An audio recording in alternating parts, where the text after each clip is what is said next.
Bonjour à vous. Alors on a vu la semaine dernière que la nouvelle réglementation a un impact sur le choix de l'énergie qu'on va faire. Et bien on a aussi un impact sur le choix des matériaux puisque l'ARE 2020 tient compte de l'impact carbone de tous les matériaux de construction. Donc on va voir dans cette vidéo quels matériaux on va privilégier avec l'ARE 2020. Donc je vous ai représenté ici pour schématiser de manière un peu caricaturale de quoi vers quoi on va passer avec cette réglementation.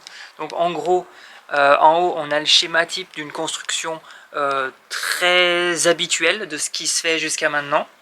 Donc on va avoir une structure en béton, on va avoir une isolation par l'intérieur en laine de verre ou en laine de roche, et puis on va avoir du polystyrène.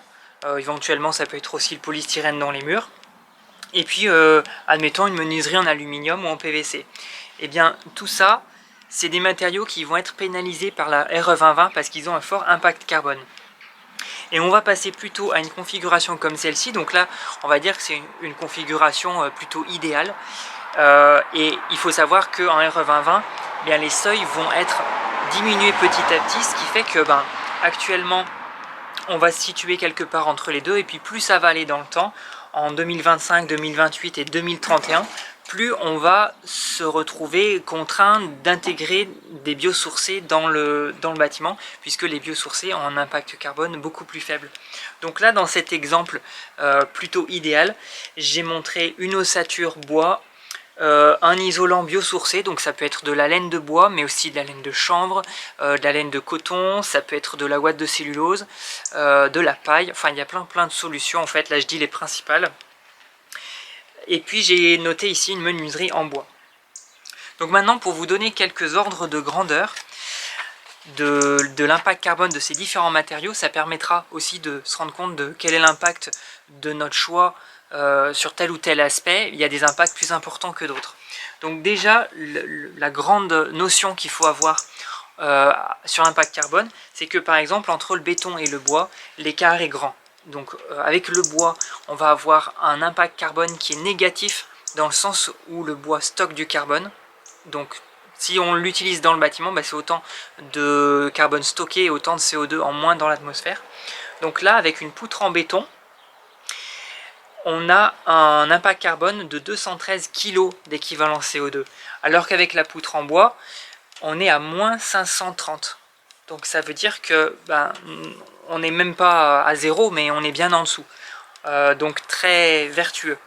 Après, j'ai mis ici d'autres schémas de murs pour rentrer un petit peu plus dans les subtilités des choix qu'on peut faire, puisque on peut se dire là ok, donc on construit en ossature bois. Alors c'est vrai que c'est déjà un très bon point de départ, mais ce qu'on va voir ici, c'est que construire en ossature bois ne suffit pas, ça ne fait pas tout, et par contre on peut avoir autre chose que de l'ossature bois, mais de très bons matériaux par ailleurs, et finalement le résultat sera assez intéressant. Enfin c'est ce qu'on va comparer ici. Donc premier cas de figure, donc j'ai un cas de figure plutôt idéal, similaire à ce que j'ai montré juste avant, où on va avoir une ossature en bois, côté extérieur un bardage en bois, côté intérieur un lambris en bois, donc tous des matériaux biosourcés qui sont dans ce cas de figure, qui stockent du carbone, et en isolant on va même mettre de la laine de bois. Alors c'est la même histoire si on met tous les autres isolants biosourcés que j'ai cités. Et donc eh bien ici on va voir que là j'ai ma ligne des zéros de l'impact carbone. Et bien on va voir qu'à chaque fois on a un impact négatif. Donc on arrive à un bilan carbone de moins 28 kg de CO2. Deuxième type de mur, là j'ai gardé une ossature bois. Et par contre sur le reste j'ai mis des matériaux qui ne sont pas forcément très vertueux. Donc là en panneau de façade j'ai mis des panneaux composites de type panneau Trespa. Là j'ai mis de la laine de roche. Et puis côté intérieur on va avoir un traditionnel placo, une plaque de plâtre, quoi. Donc là je vais avoir en fait un résultat plus 25 kg de CO2. Parce que je vais avoir ce qui pèse lourd en fait, c'est la laine de roche et le panneau composite à l'extérieur. Le placo c'est un petit peu. Et puis l'ossature bois, c'est comme ici, en fait l'ossature bois vient de manière négative par rapport à cet impact carbone.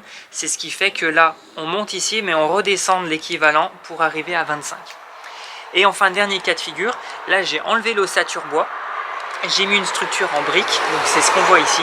Et par contre sur le reste j'ai mis des bons matériaux, donc là j'ai mis de la laine de bois, et puis à l'extérieur on va avoir tout simplement un enduit, et là une plaque de plâtre.